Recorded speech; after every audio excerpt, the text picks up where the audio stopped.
Tinatawag na inaapoy ka ng lagnat. You know, fever is good because fever tells you that something is wrong in your body, but that your system is fighting and solving it. Huwag lang yung sobrang umiinit, kaya pinapababa pag sumasobra na, but it's a good sign. Talagang may nararamdaman tayo, lalo't kung ang katawan natin ay lumalaban sa isang invasion ng mga mikrobyo. Other people's physical pain could be a signal of need for help, of need for attention. Kaya mahalaga rin mga kapatid na nakabukas ang tainga natin sa daing ng ating kapwa, nakabukas ang ating mata sa kanilang pamimilipit, sa mga nararamdaman ng kanilang katawan na ipinakikita rin ng kanilang body language. Pay attention to and help people who are in pain. Lalong-lalo kung may mga panahon na wala tayong masamang nararamdaman, mission natin yon para tumulong magpaginawa sa mga may nararamdaman.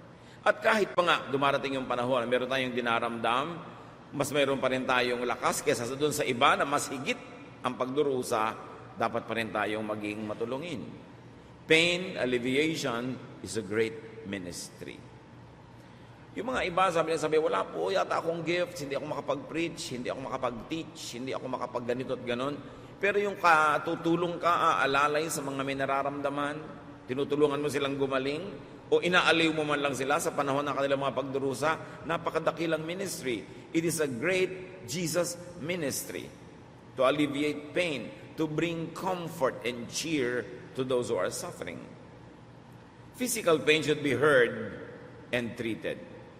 Dahil babala, dahil mensahe, kailangan huwag na babaliwalain. Seek, administer healing, comfort, relief to yourself and to others. Matthew 9:12, Jesus heard them and answered, "Healthy people don't need a doctor, but sick people do." What is the indirect message here? That if you're sick, you need medical and wellness ministrations. Hindi dapat binabaliwala. Marami pong nagkakasakit, lumalala kasi binabaliwala nila. Sasabihin nila, paano walang pera? Pero pag ang lala na rin naman, magpapa-hospital din, magpapagamot din, at pilit ding hahanap ng pera, mas malaki na nga lang ang kailangan gastos. So gawa na yan ang paraan habang maaga. Kailangan na ang kasakitan ay inihahanap ng lunas. Kaya ang Panginoon mismong Jesus ang may sabi, ang mga may sakit ay nangangailangan ng manggagamot. Matthew 4:24, and people with every kind of sickness and disease were brought to Him. Jesus healed them all. Wala siyang pinalampas. Wala siyang binaliwala. From demonic possession to paralysis to blindness to all kinds of other infirmities, pinagaling ng Panginoon. Hindi naman tayo nilikha ng Diyos at binigyan ng mga senses para lang masaktan. We were wonderfully made so that we will appreciate and enjoy the beauty, the pleasures that the world has to offer because God created them for us to enjoy in the right way. Hindi naman tayo nilikha para parusahan. Hindi tayo nilikha para paghirapin at saktan. Kaya dapat ang tao laging iniiwas ang sarili sa sakit o pinagagaling agad at ipinagagamot kung may karamdaman. So know and do not avoid knowing your health status. Yung iba ayaw magpa-doktor, natatakot malaman ang sakit nila. Hindi balisan na kung lumalala na kayo, hihiga na lang kayo, hintayin nyo na lang kayo mamatay.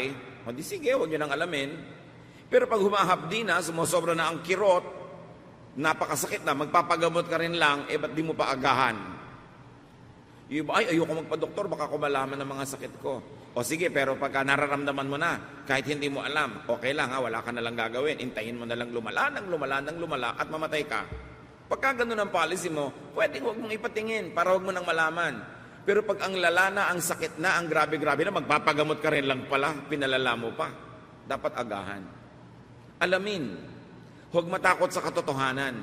Wala kang mababago hanggang hindi mo muna ito hinaharap. At hanggang hindi mo harapang nilalabanan. Physical pain should be avoided. Kahit si Pablo, ang payo niya kay Timothy, sa 1 Timothy 5:23, stop drinking only water. Take a little wine to help your stomach trouble and other illnesses you always have. Lagi ka na lang may sakit. Huwag puro tubig na lang ang inumin mo. Uminom ka ng alak. Alam niyo naman yung mga wine sa Mediterranean, may mga medicinal value yan. Wellness values talaga yung chemical component nito. Kaya sabi, iwasan mo paulit-ulit yan. Tigilan mo muna kainom ng basta tubig lang. Physical pain should not be glamorized or glorified or promoted. Ang relihiyon kasi, sa hinaba-haba ng panahon, sobrang ginlorify ang pain. Na maraming mga relihiyoso, hindi pa kontentong tinitiis na lang ang hirap, umiimbento pa ng pasakit sa katawan. Hahampasin pa ang katawan, sasaktan, mayroong nagsusuot ng mahihigpit na mga sinturon sa kanilang mga hita, na may mga matatalim na mga mistulang pako sa loob para tumusok sa kanilang laman, para lagi silang masaktan. Akala nila ikinalulugod yun ng Diyos? No. Ang ikalulugod ng Diyos ay alagaan mo ang katawan na ipinagkatiwala niya sa iyo, hindi mo pahirapan. At kung gusto ka at niloob ng Panginoon na pahirapan ka, hindi na kailangan ng Panginoon ng tulong, kaya ka niyang pahirapan. So hindi ka na dapat umimbento ng pahirap sa sarili. Physical pain should sensitize us to other people's pains. Dapat kung nakakaramdam na tayo ng mga sakit, sari-saring mga hirap ng katawan, bumabait tayo sa kapwa. Nagiging lalo tayong maunawain, matulungin, dahil alam na natin kung paano masaktan. Napakahirap naman yung ang dami mo nang dinaanan sa sakit, lalo pang tumigas ang iyong loob, lalo ka bang naging baliwala sa iyo ang mga tao. Ibig sabihin, hindi ka nakinabang sa mga karamdaman mo. Every pain that we suffer from should sensitize us to other people's feelings and to their situation so we could be kinder. Ang bunga dapat ng bawat pagdurusa ay pagiging lalong mabait at mabuti dahil naranasan mo't nalasap ang masaktan. Because other and all other people suffer too. Panapanahon, kanya-kanya lang ng oras. Our suffering teaches, qualifies, and prepares us to help others. And you can take comfort in your suffering if you would think, nagdurusa ako ngayon, nasasaktan ako ngayon, nahihirapan ako, ayoko nito, pero salamat Lord, ngayon naintindihan ko na yung nanay ko, naintindihan ko na yung tiya ko, naintindihan ko yung kapitbahay ko, at maiintindihan ko pa yung mga ibang taong daranas din ng ganitong karamdaman. Na magiging mas matulungin ako kasi nauunawa ko at nasusukat ang hapdi, ang kirot. Our suffering should make us more sensitive, caring, and helpful to our fellow sufferers and to others, even to those who help us. Mga kapatid, hindi ko mo kayo ay may karamdaman, ay ipapatong nyo at ipapataw ang buong bigat ng karamdaman nyo sa nag-aalaga sa inyo. Kailangan tinutulungan nyo rin yung nag-aalaga. Kahit ka naman may karamdaman at nakaratay, iba-iba naman yung level ng pain, ng comfort at discomfort. Sa mga panahon na kayang-kaya mong tumayo, kaya mong bumangon, kaya mong alagaan ang sarili mo, gawin mo yun nang mapahinga naman yung nag-aalaga sa iyo. Hindi ko mo masama ang nararamdaman mo, pagbibigyan mo na lahat ang init ng ulo mo at bugnot. Dahil tatandaan mo, nahihirapan din yung nag-aalaga sa iyo. Ang hindi mo alam kung minsan, may dinaramdam din yun, kaya lang, ina-accommodate ka at inaalagaan ka. So, kahit ikaw ang pasyente, may ministry ka pa rin sa nurse. May ministry ka pa rin sa caregiver. May ministry ka pa rin sa doktor. Dahil sila'y tao rin at hindi ka nakakatiyak na 100% healthy sila habang inaalagaan ka nila. So huwag tigasan ng ulo. Kung pinapakain ka, pasyente, dalian mo naman at nang matapos na yung nagpapakain sa iyo at makapaglaba pa siya. Hindi yung kada subo kay tagal-tagal. Lululunin mo rin naman, agahan mo na. Hindi yung ang sakit ng ulo ko, ang sakit na ng ulo ko. May mga pasyente ang sarap sampalin. Wala nang ginawa kundi dumaing. Parang gusto mo sabihin ko, alam ko nang masakit talaga ang likod mo dahil 3 taon na yan. Wala nang bago. Pwede ba? Huwag kang laging dumaing dahil ako rin naririndi na. Tatandaan ninyo, alagaan nyo rin yung nag-aalaga sa inyo. Kung papainumin kayo ng gamot, ang bait-bait. At huwag ka na lang kita papainumin, nagkamamatay ka. Iinumin din naman, lulunin nyo. Nililinis ang sugat mo, ang sakit. Natural, kaysa naman magnanayan. at tirhan ng mga bulate. Hayaan mo masaktan ka na, bakbakin yung mga langib. Huwag reklamo ng reklamo dahil mahirap mag-alaga ng may sakit. Hindi lahat, ang sakit ng paa ko, ang sakit ng tuhod ko. Alam niyo yung daing ng daing, namamanhid na ang mga tenga ng inyong dinadaingan, minsan hindi na kayo halos pansinin. Kung gusto nyong may talab ang inyong daing, bihira lang dapat. Hindi lagi. Kasi hindi napapansinin yan. You have to also take care of those who take care of you. Simply because you are sick does not entitle you to make everybody else miserable. Habang inuunawa ka naman, inaalagaan talaga, pero tao rin sila. Na kumisan masakit din ng ulo, puyat, may dinaramdam, may mga pangangailangan din. 2 Corinthians 1:4, God comforts us when we are in trouble, so that we can share that same comfort with others in trouble. Pinapalakas tayo ng Panginoon para makapagpalakas din sa iba. Inaalagaan tayo para makapag-alaga din tayo.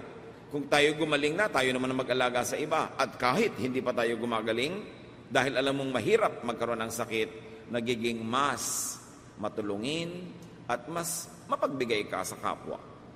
Dapat tayo rin tumutulong, hindi laging tayo lang ang tinutulungan. Kaya napakabuting caregiver yung nakaranas din ng pain. Kasi mas maunawain. In other words, we are expected to be more understanding as we suffer. Physical pain could be your teacher in character development. Meron ding mga ganansya ang pagdurusa ng ating katawan. Pain could teach endurance. And endurance is one of the most beautiful virtues. Jeremiah 10:19, woe to me because of my injury. My wound is incurable. Yet I said to myself, this is my sickness and I must endure it.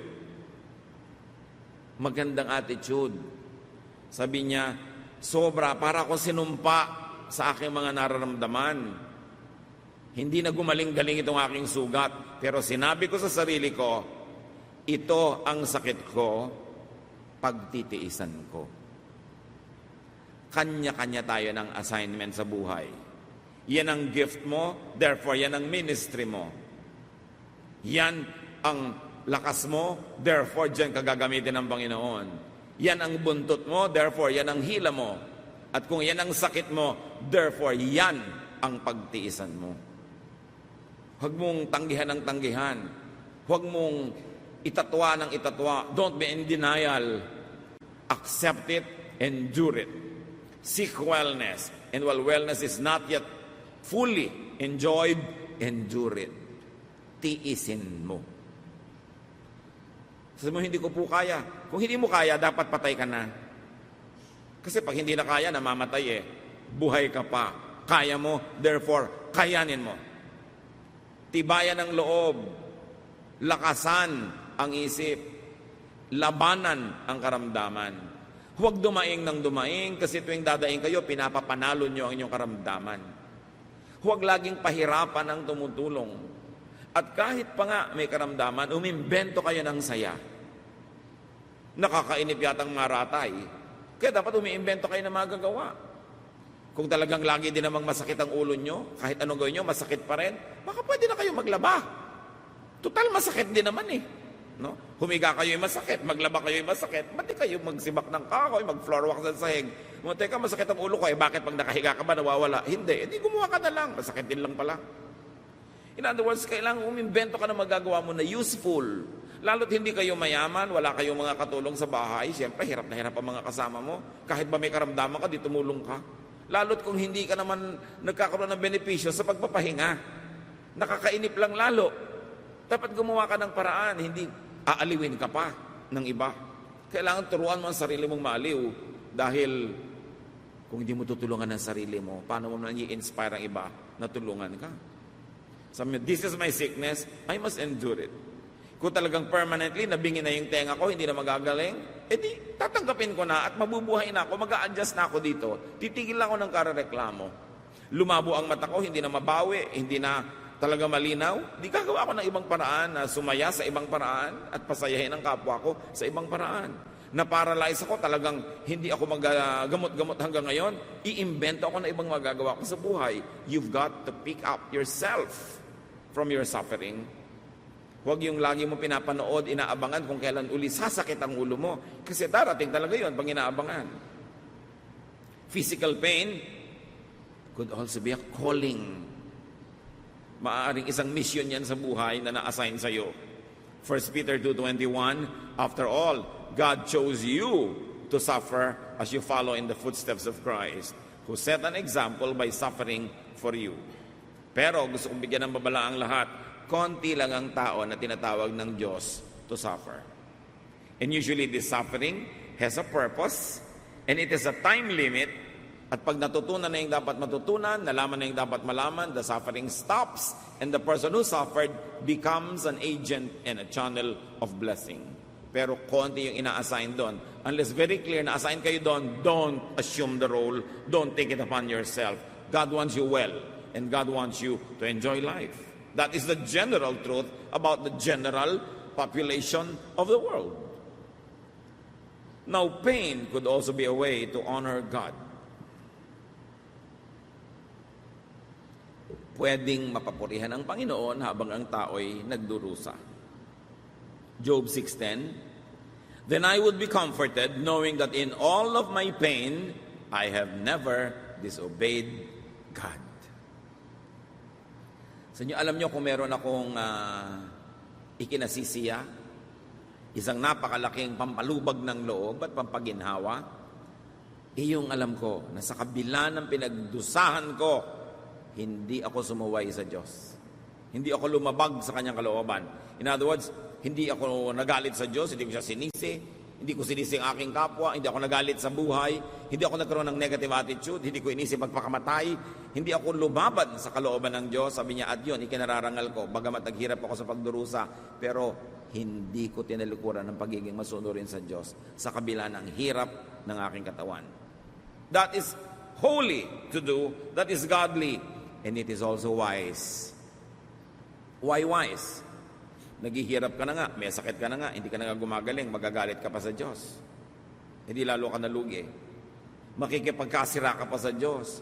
Makikipag-away ka pa sa kapwa, di wala pa nag-alaga sa iyo. Kaya talagang habang nagdurusa ka, dapat lalo ka mas maging makadiyos, para kakampi mo na ang Diyos, kakampi mo pa mga tao, lalong dadali ang iyong paggaling. At lalo naman, na nakakapagbigay ng luwalhati sa Diyos ang pagdurusa. Kung ang pagdurusa ay dahil sa pagiging mabuti. Nagdurusa ka, nasaktan ka dahil tama ka, tama ang iyong ginawa, mabuti ang iyong desisyon, dapat may ikagalak. At kung nagdurusa ka man, pansamantala lang yan, dahil hindi ka pababayaan ng Diyos sa magdusa ng matagal dahil sa pagiging mabuti. 1 Peter 2:20, you don't gain anything by being punished for some wrong you have done, but God will bless you if you have to suffer for doing something good. Kung nagdurusa ka para sa isang ginawa mong mabuti, may gantimpala ka sa Diyos. Pansamantala lang, sumandali lang ang pagdurusa. Romans 5:3, we also glory in our sufferings because we know that suffering produces perseverance. Sabi kung ano't ano man, mahirap man, ang pinakakonti mo lang mapapala, tumibay ang iyong loob.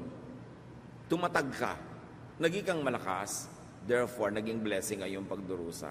Pero nagdusa ka na nga, naging mahina ka pa, naging magagalitin ka pa, sumama pa yung ugali, nakagalit mo pa mga tao, doble ang lugi mo. So mga kapatid, kung magkakaroon tayo ng karamdaman, at least be wise. Do not make enemies out of the people who care for you. Do not alienate people who help you. And very especially, do not injure your relationship with God. Dahil yun na nga ang hope mo para ka makarecover. Pain, when handled in a godly way, could glorify God. Could shape character. Could even inspire and strengthen others. And for all its many mysterious meanings, could help you gather treasures in heaven. Hindi lahat ng pagdurusa ay puro disadvantage lang. It is also a chance at heroism, at greatness. Romans 8:17, we will also share in the glory of Christ. because we have suffered with Him. Hindi suffering na physical, suffering for the sake of doing good, which sometimes inflicts physical harm and physical illnesses. Physical pain is not forever. It is not permanent. Yan ang inyong laging tandaan kung kayo nagdurusa. This too will pass. Either gagaling ako o mamamatay ako, whichever comes first, matatapos ang paghihirap ko. Hindi pwedeng permanent yan. I-review po natin ating mga buhay, mga kapatid. At least one of the following truths will probably apply to you. One, you were not born with pain. Hindi naman mula kabataan ay pagdurusa na ang buhay mo na walang katapusan. Maaaring may pagdurusa pero may recess din, may pahinga. You were not constantly in pain in the past. And chances are you are not constantly in pain at present. Kahit nga mga sakit, dumadalaw, umaalis, dumadapo, lumilipad palayo. May rest periods din. And this is one thing very sure, you will very probably not be in non-stop pain in the future. Wala naman kasing permanent. Even pain, suffering, and poverty are not permanent. Walang permanent. Gumugulong ang buhay. Araw-araw sa pag-ikot ng planeta, sa pag-inog ng mga bituin, sa pagdaan ng hangin, naiiba ang takbo ng buhay. Minsan hindi mo inaasahan, biglang-biglang na iba. Napabuti. Kung minsan naman, napunta ka sa hirap. Nothing is permanent. And that is a great comfort. Kasi ibig sabihin, kahit rich ka na ngayon, it's not permanent. You could be richer. Pwede pa rin yun maiba. Or you could be poor. Kaya dapat nga araw-araw nire-renew mo ang commitment mo sa Panginoon. Tinatanggap mo kung ano man ang ibinibigay niya sa iyo. At binabawasan mo yung potential na magkaroon ka ng mga problema na galing na rin sa iyong sariling mga pagkakamali. Pero walang permanent. Romans 8:18, I am sure that what we are suffering now cannot compare with the glory that will be shown to us. Nagdurusa ka man dahil sa paglilingkod sa Panginoon? O nagdurusa ka man dahil lang nagdurusa ka lang kahit hindi ka hero? Kung ikay nasa Panginoon, ang darating na luwalhati, ang darating na ginhawa ay napakalaki, napakaganda compared to your temporary sufferings. Pain stops when we leave our physical bodies. Kaya hindi ito pa konsuelo lamang sa mga kuminsan ay namamatay at nauulila, pero talagang napapabuti yung mga malulubha ang sakit, nagdurusa tapos kinuha ng Panginoon. Sabi mo, ay, mas maganda ng kalagayan niya. Hindi yun pampalubag loob lamang. Yun ay totoo. Kasi natatapos ang pagdurusa ng tao. Heaven will be pain-free. Matatapos lahat ang pagdurusa ng katawan, maging ng isip, maging ng puso.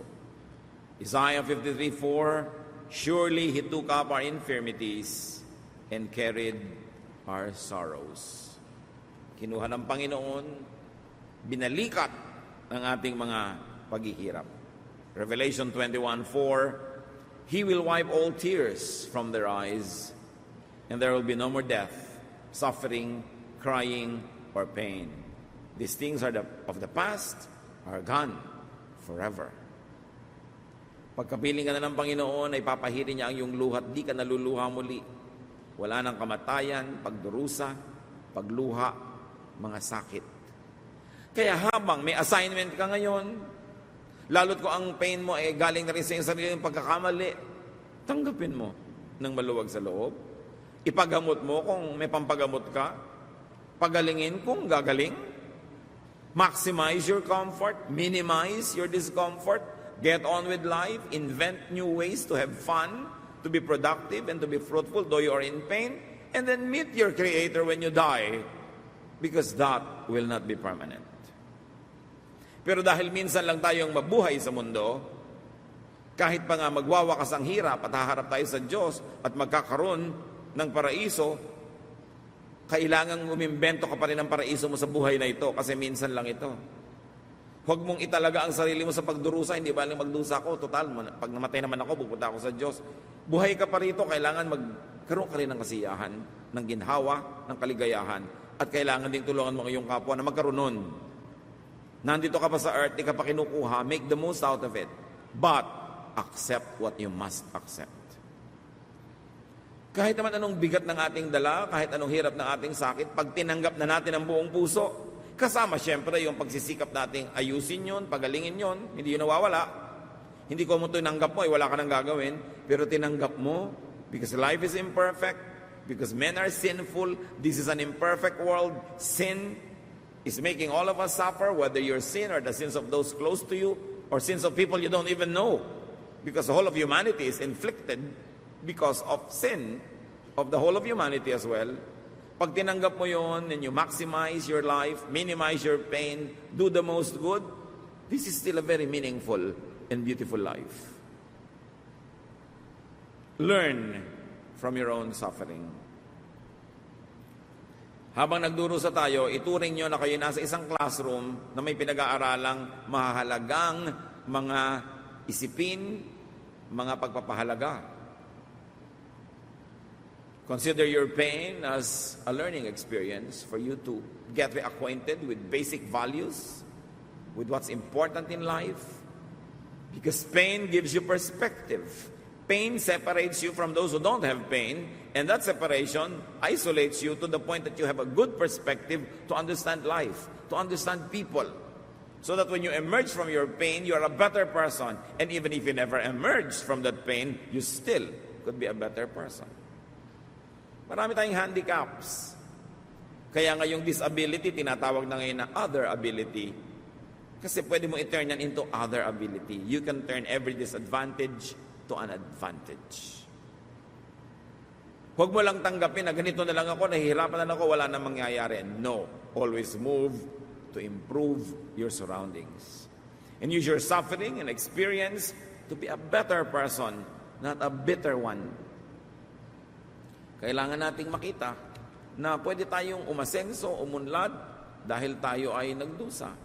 Use your suffering and experience to benefit yourself and others. Isaiah 38:17, it was for my own good that I had such hard times. Ang gandang realization. Sabi niya, nakabuti sa akin na dumaan ako sa pagdurusa. Sa katunayan, talagang nagdusa ako para ako mapabuti. Ngayon, nagdusa ka na, hindi ka pa napabuti, napasama ka pa, di doble lugi mo. You must turn it into something good. Use your suffering and your experience to be more sensitive to others, to be more helpful and understanding. And as you ponder your illness, or as you ponder the illnesses of those who are close to you, you could be more philosophical. Mas mauunawa mo ang punot dulo ng buhay, ang koneksyon ng saya at lungkot, ng kasalatan at kasaganaan. Pag nararanasan mo ang iba't ibang mga hirap sa buhay, bumubukas ang mga pintuan ng iyong isip para tumanggap ng liwanag mula sa Diyos. At nakikita mo ang koneksyon ng dilim at ng liwanag. Nakikita mo ang koneksyon ng taas at ng baba, ng likod at ng harap. You become a more complete person. And when you turn your suffering into a philosophical journey, your mind improves, you understand love better, more possible.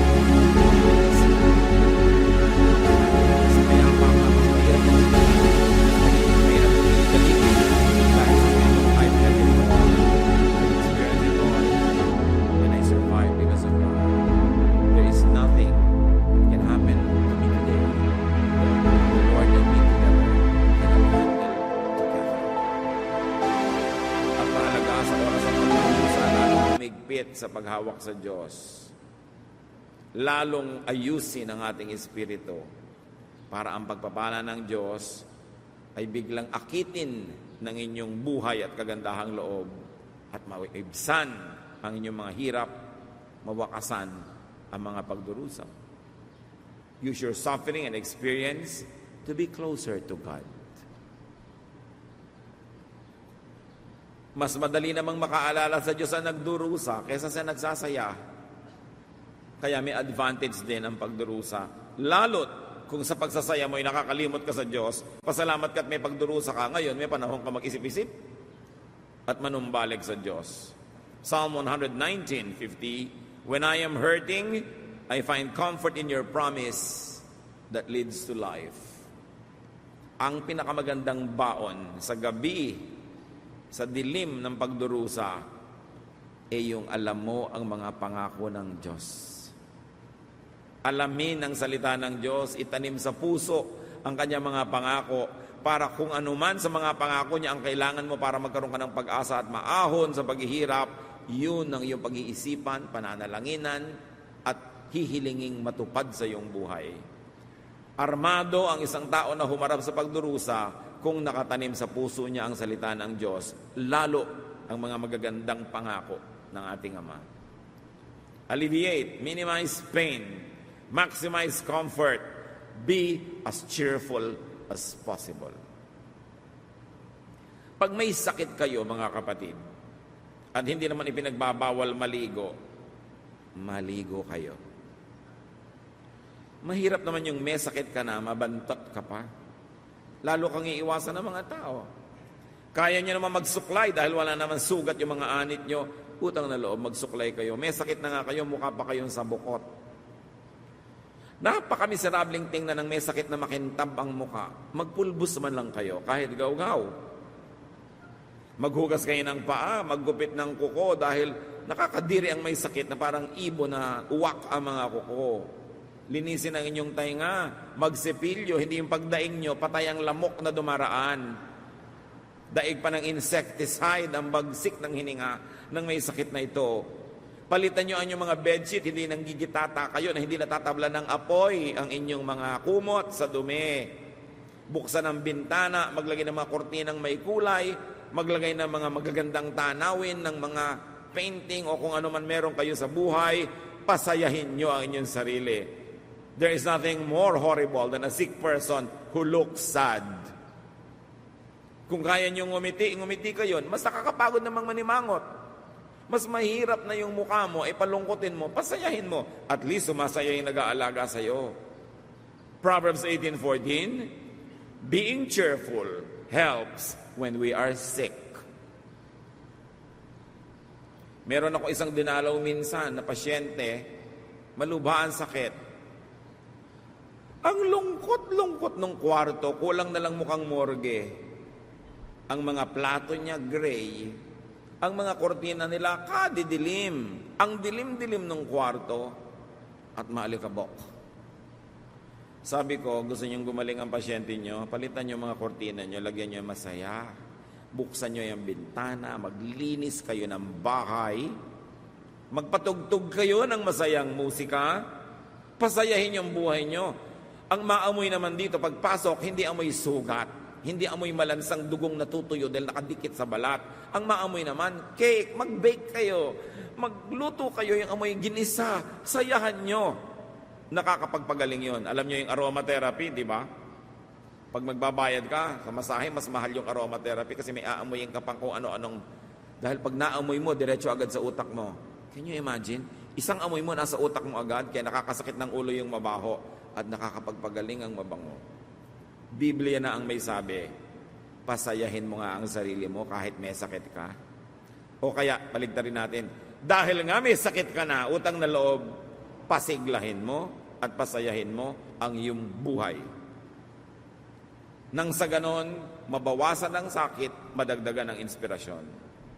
Pag meron tayong pain, sabihin nyo, this too will pass. Lilipas din ito. Celebrate not only victories, not only calendar occasions, but celebrate whenever you are not in pain.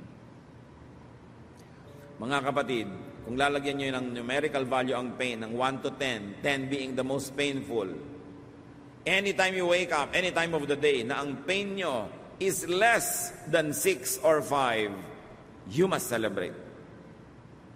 Hindi naman nasisiro yan eh. Laging meron kang pain somewhere. Lalo kung parang zero, celebrate. Hindi na yung parang wala kang utang na loob sa Diyos. Biruin mo, nagising ka na walang headache. Thank you, Lord. Nagising ka na hindi masakit ang paa mo, hindi masakit ang likod mo, nagising ka na hindi ka nahihilo, nagising ka na hindi ka nag-choke, hindi namamaga ang lalamunan mo. Lahat yan dapat ipagpasalamat. Hindi naman sabay-sabay dumarating yan eh. Madrama lang tayo. Sobrang nating ine-emphasize. Pag merong isa, akala mo, mamamatay ka na. Don't emphasize it. Celebrate your non-sickness rather than always mourn your sickness.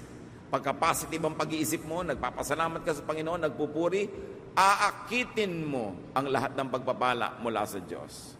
Pero kung lagi kang naninimangot, nakaluksa, malungkot ang paligid, aakitin mo lahat ang malungkot. Meron tayong participation kung bakit tayo masaya o malungkot. You have to identify that. And your illness does not have to make you sad all the time. You cannot always be happy, but even if you're not happy, you can still be cheerful. So pasayahin ang buhay. Minister to those who minister to you. Ama namin, ituro mo sa amin, kung meron po kaming nagiging paglimot sa iyong kabutihan, na wala na lang kaming tinutukan ng atensyon, kundi yung masakit, yung mahirap, nalilimutan namin magpasalamat. Sometimes we forget to put all of our pain in perspective, and we sound so ungrateful because all that we talk about is our pain and our sorrow, and we fail to thank you, and we fail to celebrate non-sickness. Teach us, O God, na sa kabila ng paghihirap ay pwede pa rin kami magsaya